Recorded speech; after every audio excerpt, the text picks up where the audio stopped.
Hi mga palalabs! Kumusta kayo? So ayan, kung nakikita nyo ako ay gumagawa ng keychain para sa pagdidibo ng aking pamangkin. Sabi niya kasi, bili ko daw siya ng pang souvenir. Yung kagaya nung kay Taylor Swift, kaso lang, yung kay Taylor Swift ay bracelet. Yung gusto niya naman ay keychain na may pangapangalan. Parang friendship keychain ba? Ganun. Naghanap ako sa online kaso ang mamahal pala kapag ready-made na. So, sabi ko sa kanya, ako na lang gagawa since hilig ko naman ito. Kaya, ayun. Naloka din pala ako dahil ako rin pala ang bibili. Masakit din pala sa kamay ang paggagawa nito kasi syempre kailangan mong higpitan para maganda. Bumili na rin ako ng gamit sa online, kagaya ng cupcake dome, tapos yung flower foam. Gumamit din ako ng nylon na hindi ko na binili at may kaunting beads. Bumili rin ako ng extra beads na kulay purple na iba-iba ang shape para mas lalong gumanda ang ginagawa kong keychain. Para sa mga gustong magpagawa ng kagaya nito, i-message lamang ako at nang magkapera naman tayo. Kapag hilig mo ang mga ganitong mga pagbubutingting, hindi mo na mamalayan na nakarami ka na pala at marami ka nang natapos. Ginagawa ko lang ito kapag free time ko. Kasi baka mapagalitan tayo, masanti tayo nang wala sa panahon. Kung ikaw naman ay boring sa buhay at wala kang magawa, pwede mo na itong pagkakitaan, gumawa ka ng ganito, pwede ring pamigay, libre.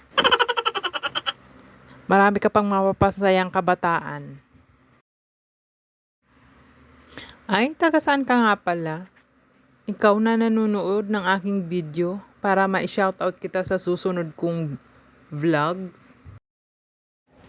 Ngayon pa lang ako nagpapasalamat na sa inyong lahat, sa inyong suporta, lalong-lalo na sa Team Ripsol family. 30 pieces nga pala itong aking ginagawang souvenir.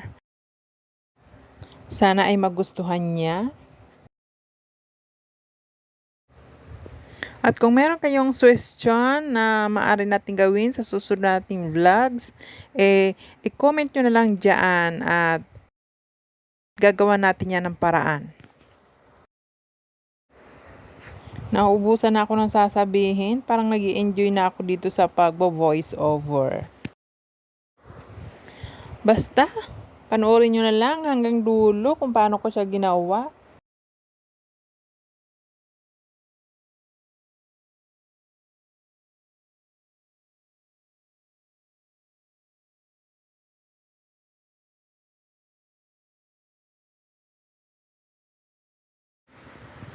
Ay, grabe mga palalabs. Kapag ibibenta nyo to, naku, tubong lugaw talaga kayo dito.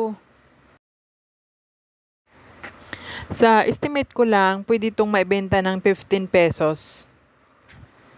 Daming mo ng tubo dun. Yung hindi mo nalalagyan ng cupcake dome, tapos hindi mo nalalagyan ng flowers. So, yung as is lang, kitchen lang talaga, yung walang lagayan. 15 pesos yun.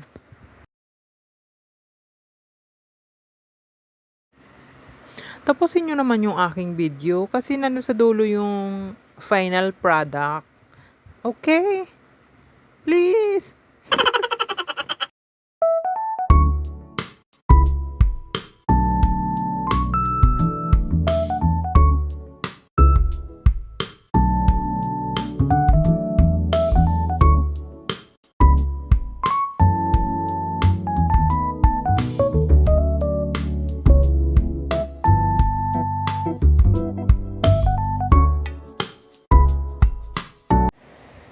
Malaki pala ang mga butas ng beads kaya madali lang siya ilusot.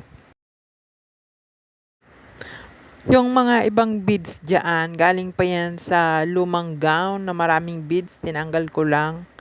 Tapos yung ibang natira sa paggawa ko ng beads na sling bag. So, yan.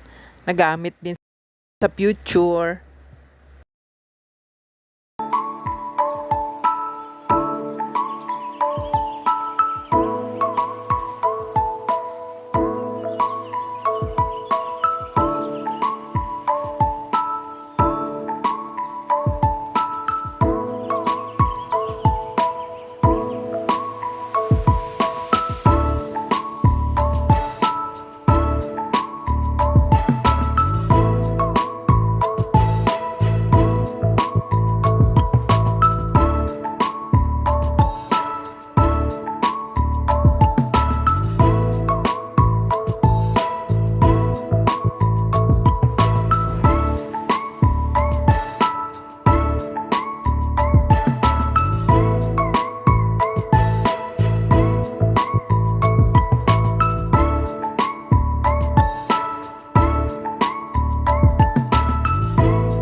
Andyan pa ba kayo mga palalabs?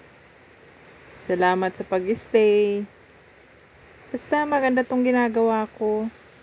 Kaya samahan niyo ko hanggang dulo. Maraming salamat!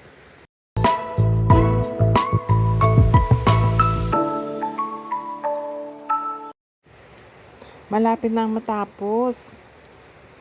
Kaya dyan lang kayo. Ayan na tapos ko na yung 30 pieces. Anong masasabi nyo dyan? I-comment lang. Lalagay na tayo ng cupcake dome and flower foam.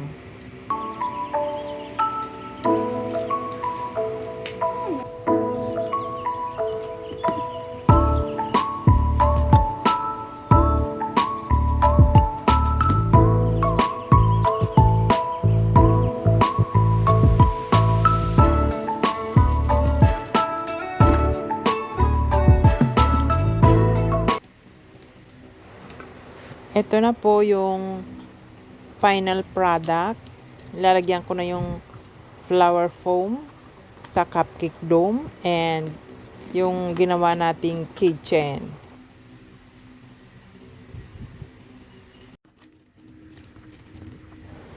Hindi ko na binunggahan ang kanyang pangalan, basta nilagay ko yung pangalan niya at date. Tapos idinikit ko sa double-sided tape para medyo okay naman siya.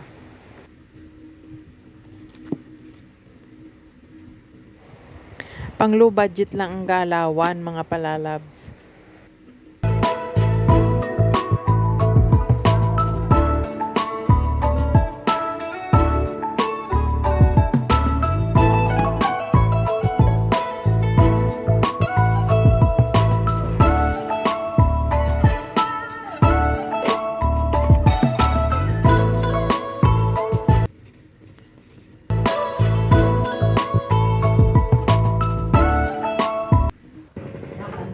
So ayan, araw na ng debut.